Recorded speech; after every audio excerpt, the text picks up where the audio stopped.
এটা কি আপনার বস জানে? বস কিভাবে জানবে? বস তো দেশের বাইরে থাকে।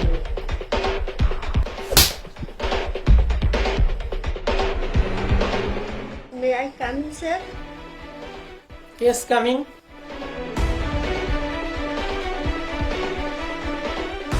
Please sit down.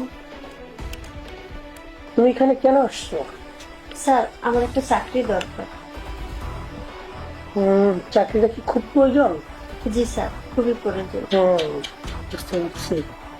আমার একজন পার্সোনাল পিএস লাগবে, তুমি কি পারবে?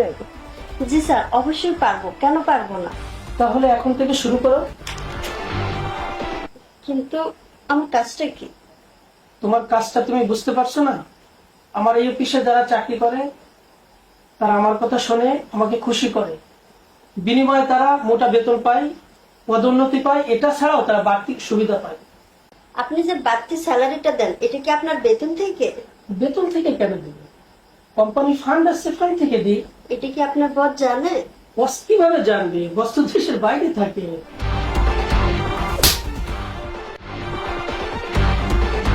আপনি কি আমাকে চিনেন? আমি কে? আমি হলাম এই খান গ্রুপ অফ কোম্পানির চেয়ারম্যানের একমাত্র মেয়ে অথৈ। আপনার অপকর্ম না মানুষের মুখে আমি শুনেছি, সেটা যাচাই করার জন্য আমেরিকা থেকে আমি এখানে আসছি। রোহিত, ভিতরে আসো। ওনাকে পুলিশের হাতে উঠিয়ে দাও। ম্যাডাম আমার ভুল হয়েছে ম্যাডাম, আমার পুলিশে দেবেন না ম্যাডাম, আমাকে ক্ষমা করে দিন ম্যাডাম, আমাকে পুলিশে দেবেন না ম্যাডাম। ওনার মতো দুশ্চরিত্রা ম্যানেজার আমার কোম্পানিতে থাকবে না। আমার শাস্তিও দরকার ম্যাডাম। ঠিক বলেছেন, আপনার শাস্তি হওয়া দরকার। যান জেলখানে গিয়ে বসে বসে ওইখানে খাবার খান।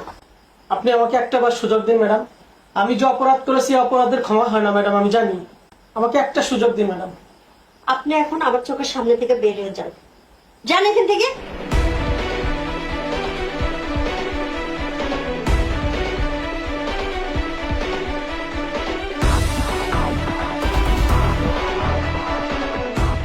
প্রিয় দর্শক মন্ডলী, এখন যে আপনারা নাটিকাটা দেখলেন, এই নাটিকার যে চরিত্রে আমি ম্যানেজারের চরিত্রে যে অভিনয় করেছি, এরকম বাস্তবে আমাদের সমাজে, আমাদের বিভিন্ন প্রতিষ্ঠানে পর্দার আড়ালে ঘটে যাচ্ছে এই ধরনের ঘটনা।